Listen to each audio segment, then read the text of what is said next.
Okay, laws of motion numerical first problem. A force of 50 Newton act on the object of mass 20 kilogram. இதை ஒரு மாஸ்னு object எடுத்துக்கோங்க. இந்த மாஸோட இதை ஒரு ஆப்ஜெக்ட்னு எடுத்துக்குவோம். ஆப்ஜெக்டோட மாஸ் வந்து 20 கிலோகிராம். ஓகேயா, இதில் இருக்குது. நான் இந்த ஆப்ஜெக்ட் மேலே 50 நியூட்டன் ஃபோர்ஸ் கொடுக்குறேன். இந்த இப்படி ஒரு ஃபோர்ஸ் இப்படி தள்ளி விட்டேன். ஸோ இது வந்து நான் கொடுத்தது எவ்வளோ ஃபோர்ஸ்னா 50 நியூட்டன் ஃபோர்ஸ். ஓகேயா, இப்போது நம்மகிட்ட என்ன கேட்குறாங்கன்னா, calculate the acceleration of the object in X and Y direction. இந்த ஆப்ஜெக்டை நம்ம தள்ளி விட்டோம்ல, அப்போ இதோட வந்து ஆக்சலரேஷன் கண்டுபிடிக்க சொல்கிறாங்க. எக்ஸ் டைரக்ஷன்லையும் ஒய் டைரக்ஷன்லையும் இதோட ஆக்சலரேஷன் கண்டுபிடிக்க சொல்லியிருக்காங்க. ஓகேயா, அப்போ நான் எவ்வளோ ஃபோர்ஸ் கொடுத்தேன்? 50 நியூட்டன் ஃபோர்ஸ் கொடுத்தேன். என்ன இந்த மாசுன்னு ஆப்ஜெக்டோட மாசுன்னு 20 கிலோகிராம். ஓகேயா, ஸோ எனக்கு நான் கண்டுபிடிக்க போக வேண்டியது ஏ, ஆக்சலரேஷன் கண்டுபிடிக்கணும். நமக்கு தெரியும் F is equal to ma, that is mass into acceleration நமக்கு தெரியும். ஓகேயா, ஸோ நமக்கு கண்டுபிடிக்க வேண்டியது ஆக்சலரேஷன் தான் தெரியும் வேணும். therefore A is equal to F by m, force by mass. அப்போ acceleration is equal to force by mass. இதைத்தான் நம்ம கண்டுபிடிக்கணும். இங்கே வந்து என்னென்னா எக்ஸ் டைரக்ஷனையும் கண்டுபிடிக்கணும். அதில் எக்ஸ் காம்பனண்ட் ஆஃப் ஃபோர்ஸ் வேணும். அப்போ எக்ஸ் காம்பனண்ட் ஆஃப் ஃபோர்ஸ்னால் Fx by m. அப்போ இது வந்து என்ன, ax is equal to fx by m. Then y component கண்டுபிடிக்கணும். ஆக்சலரேஷன் ஆன் y ஆக்சிஸ்னா அப்போது y, அதாவது y component of force, that is fy by m, fy by m. ஓகேயா, அப்போது இதை வந்து ஏஎக்ஸும் ஏஒய் தான் நம்ம கண்டுபிடிக்க போகிறோம். ஃபஸ்ட்டு பார்ப்போம்.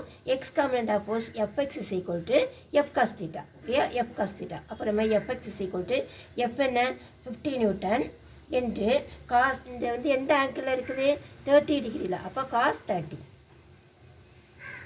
காஸ் 30. ஓகேயா, நமக்கு தெரியும் காஸ் 30யோட வேல்யூ 50 இன்ட்டு காஸ் 30யோட வேல்யூ √3/2 நமக்கு தெரியும். ஓகேயா, √3/2 தெரியும் நமக்கு. நான் என்ன சொன்னேன், AX is equal to FX by M, AX is equal to FX by M.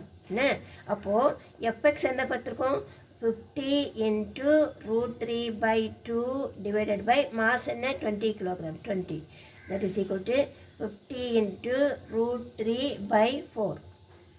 அப்போ √3 வேல்யூ என்ன, 50 into 1.732/4. இதையும் கேன்சல் பண்ணி பார்த்தீங்கன்னா 0.433ன்னு அழகாக கேன்சல் ஆகி முடிஞ்சிடும். ஓகேயா, ஸோ நம்ம இதையும் தான் மல்டிப்ளை பண்ணணும். 50யையும் நம்ம 0. Next step 50 into 0.433, that is equal to 2.165. ஓகேயா, 165. இது வந்து என்ன, ஏஎக்ஸ் ஆக்சலரேஷன்.